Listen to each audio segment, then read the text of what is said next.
Hello friends, জীবনে বাঁচতে গেলে খাওয়া তো খেতেই হবে। তো আজকে ছিল নিরামিষ। তো নিরামিষের দিন, তো নিরামিষ খাওয়া চলে না কারোরই। তো বৃহস্পতিবার, এটা আমি কালকের ভিডিওটা দেখাচ্ছি। তো রাত্রেবেলায় আমি আটা মাখাচ্ছি, কারণ ভাত আর চলবে না। তো আটা মাখিয়ে নিচ্ছি। আটা বলতে এটা আমি লুচি বানাবো, তার জন্য আমি গরম জল করে নিয়েছি।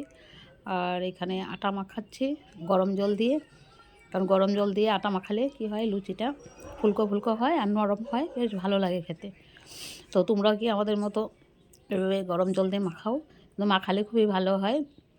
তাই আমি একটু গরম জল দিয়ে আর লবণ, তেল, একটু মিষ্টি দিয়েছি, দিয়ে যে হয়েছে। তারপর আমার লুচিগুলো আমি আমার বরকে বললাম, আমি বেলে দিচ্ছি, তুমি ভেজে নাও। তো ওই যে ভেজে নিচ্ছে। আর বেগুন ভাজাও হয়ে গিয়েছে, আমি বেগুন ভাজা করে নিয়েছি। আর এই যে ফুলকো ফুলকো লুচি রেডি। তো আমার বরকে বললাম ভাজতে, তো আমার বর ভেজে নিচ্ছে আর আমি বেলে দিচ্ছি।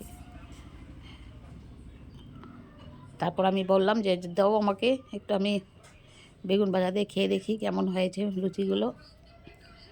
আমি তো সবার প্রথমে আমি একটু টেস্ট করে নিলাম।